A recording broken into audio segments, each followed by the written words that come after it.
ও আমার যুবক বাবারা, স্কুলে পড়ে, কলেজে পড়ে, জেনারেল লাইনের বহু আল্লাহর বান্দা, গুণের মানুষ নাই? পাঁচ ওয়াক্ত নামাজি নাই? ঢাকা কলেজে গিয়া দেখো, ঢাকা কলেজের ছেলে মাথায় পাগড়ি, টুপি, বড় দাড়ি, বড় জামা, মনে হয় মসজিদের কোন খতিব, অথচ আরবিও পড়তে পারে না। কি ব্যাপার, এমন কেন? বলে উলামায়ে কেরামের নেক নজর। ও আমার যুবক বাবারা, আমি যে এতক্ষণ কষ্ট করে করে কথা বলতেছি, একবারও বলি নাই তোমরা সব হুজুর হয়ে যাও, একবারও বলি নাই আমি পাঁচকল্লিওয়ালা, তুমিও পাঁচকল্লি লাগাও। আমি কওমি মাদ্রাসার সন্তান, একবারও বলি নাই তুমি কওমি মাদ্রাসায় যাও। আমি তাবলীগের লাইনের সন্তান, পীর সাহেবদের মুরিদ, একবারও বলি নাই তুমি তাবলীগে যাও, পীরের কাছে যাও, না হয় জান্নাত পাইবা না। আমি এটাও বলি নাই। বাবা কি বলতে চাইবার শেষ কথা শোনার চেষ্টা করো। ও যুবক বাবারা, স্কুলে পড়ো, কলেজে পড়ো, চাকরি করো, ব্যবসা করো, কোনো বাধা নাই।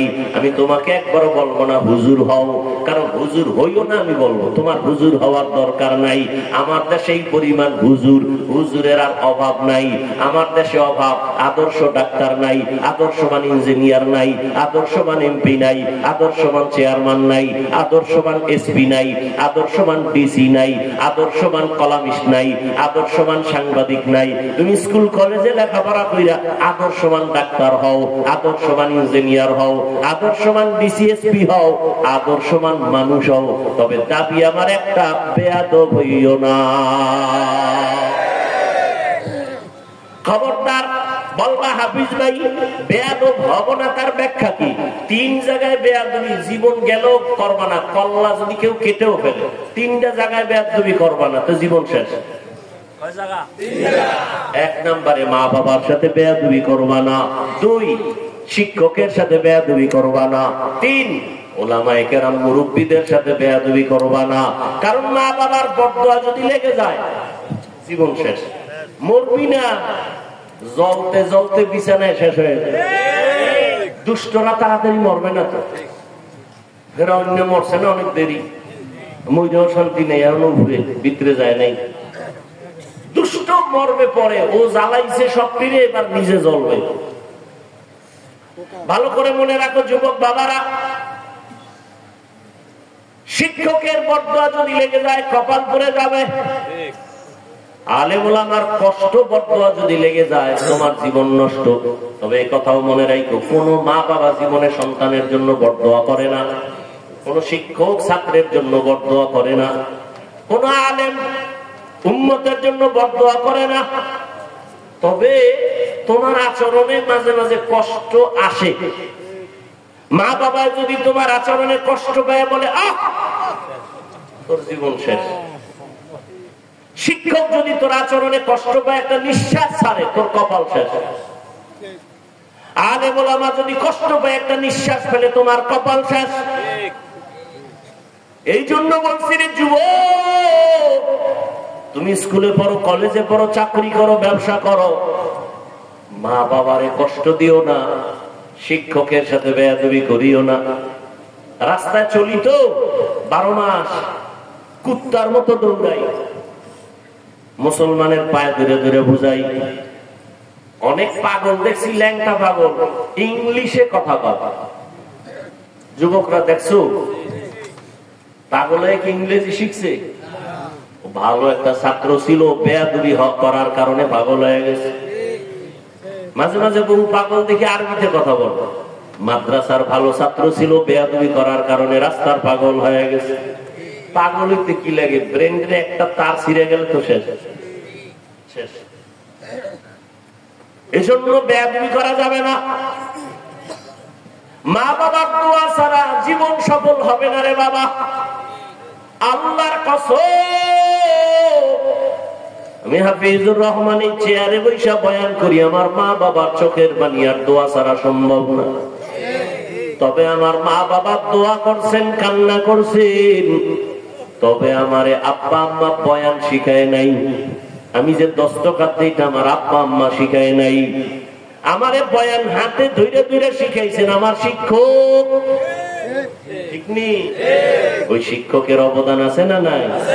লিকুল্লি শাইইন যিনাতুন ফিল ওয়ারা ওয়াজিনাতুল মারই তামামুল আদাবি আজ খোদা ফাহিমে তৌফিক আদব বেআদব মাহরুম গশত আজ ফজলে রা। ও আল্লাহর বান্দারা, ওই মা বাবার দোয়া তোমার সফলতার চাবি, শিক্ষকের দোয়া ছাত্রের জন্য সফলতার চাবি, ওলামায়ে কেরামের দোয়া জীবন সফলতার চাবি। আজকে তোমার মধ্যে মুসলমানিত্ব বলতেই নাই। এখানে যত মানুষ আপনারা আছেন সবাই তো মুসলমান, ঠিক না? আপনাদের আল্লাহ আমার আল্লাহ দুই, সবাই বলেন। কি ঘুম আসতেছে? ঘুম আসতেছে আপনার আমার আল্লাহ, নবী, কোরআন, কাবা, ধর্ম, কালেমা, দুনিয়াতে আসি সিস্টেম না? আপনারা লুঙ্গি পরে আছেন। বিদায় বেলা কাফনের সংখ্যা, আমারও 3 কাফন, আপনাদেরও 3 কাফন, মা বোনদের 5টা কাফন হবে, কালার হবে আলাদা। হুজুর গো কালার আলাদা। কে হুজুর কে হুজুর না, কে শিক্ষিত কে অশিক্ষিত, কে ধনী কে গরিব, সবার বেলায় কাফনের কালার কি? কি কালার? কালার লইয়াও কিলাকিলি করে জাতি। কালো কেন, সাদা না কেন, সবুজ না কেন, কালার লইয়াও কিলাকিলি। সবার কাফনের কালার এক, কবরের সাইজ, কবরের সাইজ। এই এলাকার কবর 1 বিঘা বড় হবে, কবরের আকার করে প্রশ্ন কয়টা? সবার বেলায় রবের পরিচয় দাও, ধর্মের পরিচয় দাও, রাহমাতুল লিল আলামিনের পরিচয় দাও। আপনিও মুসলমান, আমিও মুসলমান, আপনার আমার আল্লাহ এক, নবী এক, কোরআন এক, কাবা এক, ধর্ম এক, কালেমা এক, কবর এক, প্রশ্ন এক, কাফন এক, কালারও এক। অথচ আপনার আবার বয়ান করা লাগবে কেন? আমি তো হিন্দুদের বয়ান করব, ইহুদিকে বয়ান করব, পঞ্চগড়ে যাব, সেখানে বয়ান করা দরকার, টাকা দিয়ে নিবা না। চট্টগ্রামের পাহাড়ে গিয়া বয়ান করা দরকার, খ্রিস্টান মিশনারিরা মুসলমানের টাকা দিয়া ধর্মান্তরিত করায়। যাওয়ার টাইম নাই আপনাদের, পাও ধরতে ধরতে ধরতে ধরতে নিজের জীবন শেষ। গাধার মতো দৌড়াই সারা দেশ, আমি একা, হাজার হাজার আলেম তাবলীগওয়ালারা আপনাদের বুঝায়, পীর সাহেবরা বুঝায়, জুমার দিন খতিব সাহেবরা বুঝায়, ও বাবা আপনার আল্লাহ আমার আল্লাহ এক, নবী এক, কোরআন এক, অথচ আমি টুপি খুলতে চাই না। আপনি কেমন মুসলমান যে টুপি দিতেই চান না? আকল কি এত নষ্ট হয়ে গেল?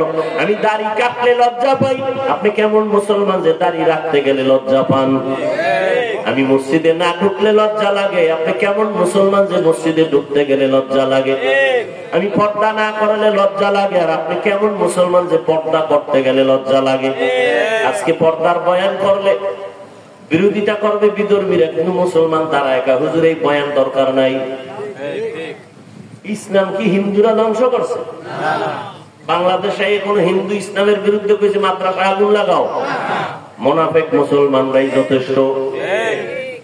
ইমাম সাহেব বয়ান করছে কোরআন হাদিস দিয়া, আর একদল মুসলমান বিরুদ্ধে নেমে যায়।